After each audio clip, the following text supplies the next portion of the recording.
Hello friends, welcome back to Sil's kitchen. ഇന്ന് നമ്മൾ സേമിയ വെച്ചിട്ട് ഒരു സ്വീറ്റ് റെസിപ്പിയാണ് ഉണ്ടാക്കുന്നത്. അപ്പോൾ അതിന് വേണ്ടിയിട്ട് ഒരു പാനിൽ 2 ടേബിൾ സ്പൂൺ നെയ്യ് ഒഴിച്ചിട്ടുണ്ട്. അതിലോട്ട് കുറച്ച് കശുവണ്ടിയും അതുപോലെ ഉണക്കമുന്തിരി ഇട്ടിട്ട് നന്നായിട്ടൊന്ന് വറുത്ത് കോരിയെടുക്കണം.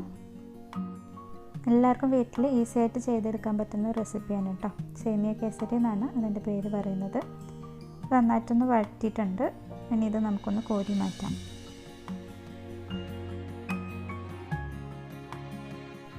ഇനി ഇതേ നെയ്യിലോട്ട് തന്നെ 2 കപ്പ് സേമിയ ഇട്ട് കൊടുത്തിട്ടുണ്ട്. എന്നിട്ട് നന്നായിട്ടൊന്ന് വറുത്തെടുക്കണം കേട്ടോ. നമ്മൾ പായസത്തിലൊക്കെ ചെയ്യുന്നതിനേക്കാൾ കൂടുതലായിട്ട് വറുത്തെടുക്കണം. അത് നല്ല തീ കത്തിച്ചിട്ട് ചെയ്യരുത്, ലോ ഫ്ലെയിമിലിട്ടിട്ട് വേണം ഇത് നന്നായിട്ടൊന്ന് വറുത്തെടുക്കാൻ വേണ്ടിയിട്ട്. സേമിയ നന്നായിട്ടൊന്ന് വറുത്തെടുത്തിട്ടുണ്ട്. ഇനി ഇത് നമുക്കൊന്ന് കോരി മാറ്റാം. ഇനി അതേ പാനിലോട്ട് തന്നെ 2.5 കപ്പ് വെള്ളം 1.5 കപ്പ് പാലും കൂടി ഒഴിച്ചു കൊടുത്തിട്ടുണ്ട്. ഇതൊന്ന് ചൂടായി നന്നായിട്ടൊന്ന് തിളച്ച് വരുന്ന സമയത്ത് വറുത്ത് വെച്ച സേമിയ ഇതിലോട്ട് ഇട്ട് കൊടുക്കാം. നന്നായിട്ട് തന്നെ നല്ലപോലെ ഒന്ന് ഇളക്കി കൊടുക്കണേ. നല്ലപോലെ ഒന്ന് ഇളക്കി യോജിപ്പിച്ച് ഒന്ന് വെന്ത് വരുമ്പോൾ മാത്രം നമുക്കിതിലോട്ട് ഒന്നുള്ളൂ ഉപ്പ് ചേർത്ത് കൊടുക്കാം. നമ്മൾ പായസത്തിലായാലും നമ്മൾ ഉപ്പ് ചേർത്ത് കൊടുക്കുമല്ലോ, ഒന്ന് ബാലൻസ് ചെയ്യാൻ വേണ്ടിയിട്ട്. ഓക്കെ, അതിന് ശേഷം ഇതൊന്ന് വെന്ത് വരുന്നതിന് ശേഷം ഒരു 1/2 ടീസ്പൂൺ ഏലക്ക പൊടിച്ചതും 1.5 കപ്പ് പഞ്ചസാര ഇട്ട് കൊടുക്കണം. ആദ്യം ഞാൻ കുറച്ച് പഞ്ചസാര ഇട്ട് കൊടുത്തു, എന്നിട്ട് നന്നായിട്ടൊന്ന് മിക്സ് ചെയ്തു. അപ്പോൾ നമ്മുടെ ഈ ഒരു സേമിയ കുറച്ചൊന്ന് ലൂസായിട്ട് വരും. ബാക്കി പഞ്ചസാരയും കൂടിയും ചേർത്ത് നന്നായിട്ടൊന്ന് മിക്സ് ചെയ്ത് എടുക്കാം.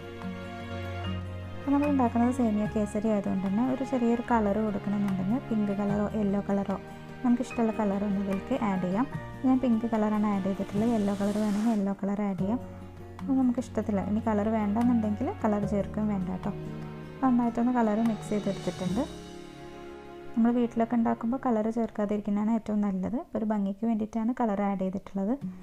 നന്നായിട്ടൊന്ന് മിക്സായി അതൊന്ന് ഏകദേശം ഒന്ന് വറ്റി വരുന്ന സമയത്ത് നമ്മൾ നേരത്തെ വറുത്ത് വെച്ച് കോരി മാറ്റിയിട്ടുണ്ടായിരുന്നല്ലോ മുന്തിരിയും കശുവണ്ടിയും, അതും കൂടി ഇതിലോട്ട് ചേർത്ത് കൊടുത്തിട്ട് നന്നായിട്ടൊന്ന് മിക്സ് ചെയ്തെടുക്കുക. ഇനി നല്ലപോലെ അതൊന്ന് കുറുകിയെടുക്കണം. ഈ ഒരു പാനിൽ നിന്ന് ഇത് വിട്ട് വരുന്ന ഒരു പരുവത്തിലാവുന്ന വരെ നമുക്കൊന്ന് മിക്സ് ചെയ്തെടുക്കാം. ഇനി നെക്സ്റ്റ് നമുക്ക് ഇതിലോട്ട് നെയ്യാണ് ആഡ് ചെയ്ത് കൊടുക്കേണ്ടത്. ആദ്യം ഞാനൊരു 1 ടേബിൾ സ്പൂൺ നെയ്യ് ആഡ് ചെയ്ത് കൊടുത്തു. എന്നിട്ട് നന്നായിട്ടൊന്ന് മിക്സ് ചെയ്ത് ഒന്നും കൂടെ നന്നായിട്ടൊന്ന് വഴറ്റിയെടുത്തിട്ടുണ്ട്. അതിനുശേഷം 1 ടേബിൾ സ്പൂൺ നെയ്യും കൂടി ചേർത്ത് കൊടുത്തിട്ടുണ്ട്. വളരെ സിമ്പിളാണ് കേട്ടോ ഈ റെസിപ്പി. പെട്ടെന്ന് തന്നെ ഉണ്ടാക്കാൻ പറ്റും. കുട്ടികൾക്കൊക്കെ ഏറ്റവും ഇഷ്ടപ്പെടുന്ന ഒരു റെസിപ്പിയാണ്. ലാസ്റ്റ് നമ്മൾ നെയ്യൊക്കെ ചേർത്ത് ഇതിന്ന് പാനിൽ നിന്ന് വിട്ട് വരുന്ന സമയമായി ഇതൊരു സെറ്റാവുന്ന ഒരു പരിവായത് ആയിട്ടുണ്ട്. അപ്പോൾ ഫ്ലെയിം ഓഫ് ചെയ്യുക. എന്നിട്ട് നമുക്ക് ഒരു നെയ്യ് പുരട്ടിയ ഏതെങ്കിലും ഒരു പാത്രത്തിലോട്ട് നമുക്കിതൊന്ന് സെറ്റ് ചെയ്യാൻ വേണ്ടിയിട്ട് വെക്കാം. മുകൾ ഭാഗം ഒന്ന് ലെവലാക്കി കൊടുക്കുക. എന്നിട്ട് നല്ലപോലെ ഇത് ചൂടാറിയതിന് ശേഷം ഡിമോൾഡ് ചെയ്യാം കേട്ടോ. നല്ലപോലെ ഒന്ന് പ്രസ് ചെയ്ത് സെറ്റാക്കി വെക്കാം. സേമിയ കേസരി നല്ലപോലെ തണുത്തിട്ടുണ്ട്. അപ്പോൾ ഞാൻ ജസ്റ്റ് അതിൻ്റെ എൻഡൊന്ന് വെടിയിപ്പിച്ചിട്ടുണ്ട്. എന്നിട്ട് വേറൊരു പാത്രത്തിലോട്ട് മാറ്റിയിട്ടുണ്ട്. ഇനി ഡെക്കറേഷന് വേണ്ടിയിട്ട് കുറച്ച് ബദാം ഇതിൻ്റെ മുകളിലൊന്ന് ചെയ്ത് കൊടുക്കുന്നുണ്ട്. പിസ്ത വേണമെങ്കിൽ പിസ്ത ഇട്ട് കൊടുക്കുക. ഇനി അതെല്ലാം ഡയറക്റ്റ് ഇങ്ങനെ കട്ട് ചെയ്തെടുക്കണമെങ്കിൽ അങ്ങനെയും ചെയ്യാം കേട്ടോ. വളരെ സിമ്പിളാണ്, അതുപോലെ നല്ല ടേസ്റ്റി ആയിട്ടുള്ള റെസിപ്പിയാണ്. നമ്മളിത് കട്ട് ചെയ്തെടുക്കുമ്പോൾ ഇങ്ങനെ ഒരു പീസ് പോലെ വരണം.